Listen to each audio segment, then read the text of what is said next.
et la définition de la conscience totale nous amène maintenant à voir des niveaux de la conscience personnelle dans le leadership. Qu'est-ce que nous mettons dans ce contenu? La toute première chose, l'être humain ou un groupe de personnes ou une société définit toujours des buts. Et quel genre de personne peut atteindre, travailler avec les autres pour atteindre ces buts-là? Ces genres de personnes, avec leur conscience, avec leur comportement, avec leur agissement, avec leurs compétences, avec leur savoir-faire, avec leur savoir, avec leur savoir-être, doivent être conjugués vers l'atteinte des objectifs. Profitable au peuple et profitable aux autres. Pour cela, nous avons mis ici 7 niveaux d'objectifs qui peuvent être définis pour une société. Et premièrement, il y a des gens qui agissent rien que pour leur survie. Mais je vais d'abord parler du lieu de motivation. Parce que, vous savez, l'être humain décide à partir de son corps. Il peut décider à partir de sa pensée, c'est-à-dire son âme, peut décider à partir de son émotion, qui est son âme, peut décider à partir de son esprit, qui est son esprit. Alors, quel est le lieu de motivation de l'agissement du leader? C'est très important. Nous allons les mettre là. Il y a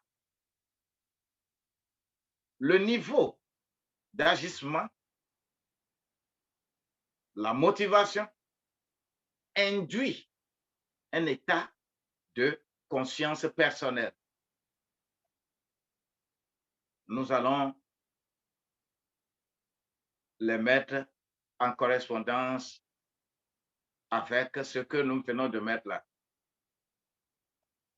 Également, si la personne a un état de conscience personnelle, cela correspond à un type de leadership. Vous voyez? Donc, les 7 niveaux-là, nous allons les quantifier. Premièrement, ceux qui agissent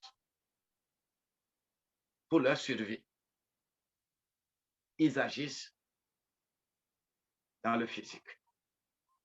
Le lieu de motivation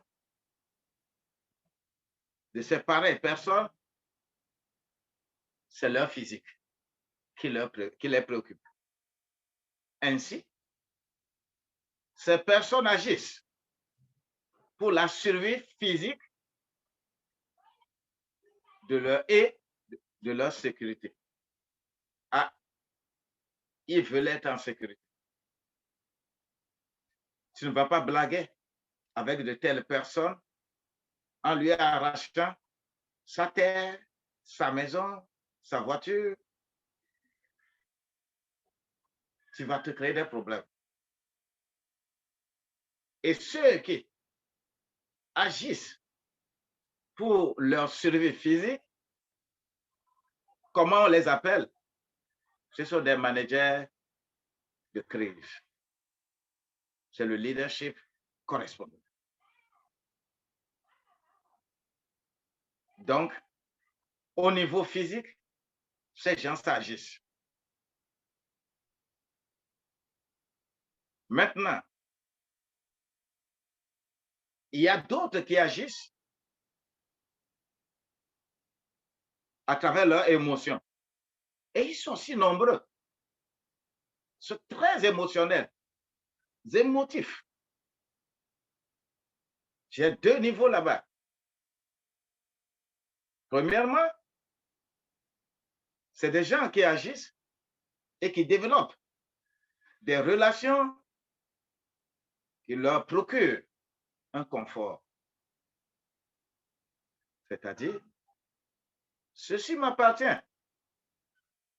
Et il va toujours lutter pour l'appartenance.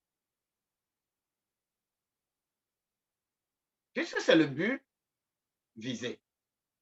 Et de telles personnes, ils luttent pour qu'on leur reconnaisse la paternité de quelque chose. Et curieusement, les partis politiques sont là-bas, les philosophes sont là-bas. Alors qu'au premier niveau, la survie, là, vous allez voir les naturopathes. Il ne faut pas blaguer avec eux.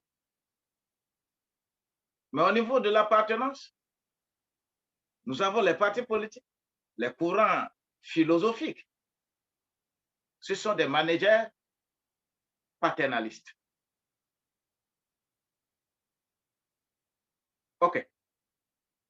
Ils agissent par le degré de leur émotion.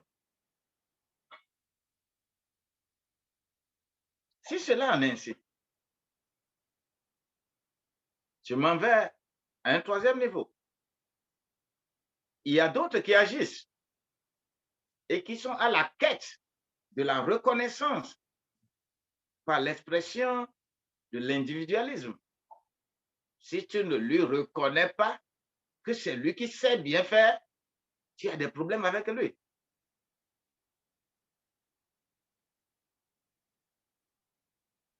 Et quand ils font quelque chose et que tu ne les félicites pas, tu as des problèmes avec eux. Ce sont des gens qui militent, qui luttent pour l'estime de soi. Il faut que tu l'estimes correctement.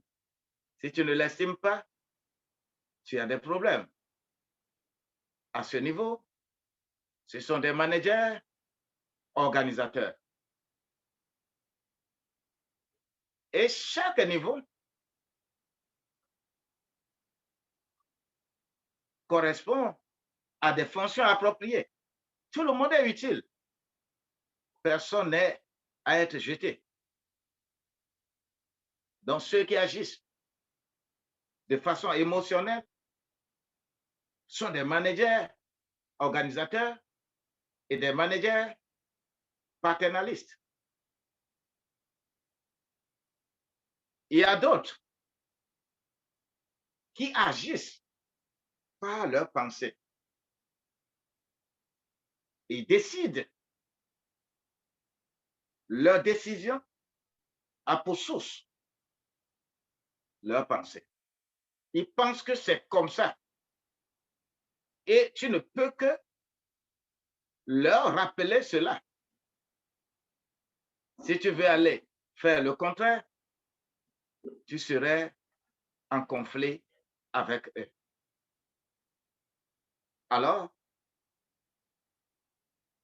ce sont des gens qui apprennent à équilibrer l'intérêt personnel avec l'intérêt collectif. Ils sont très perspicaces là-dessus. Ce sont des leaders facilitateurs. Leur pensée est très développée. Et beaucoup de ces gens sont les véritables problèmes de l'humanité.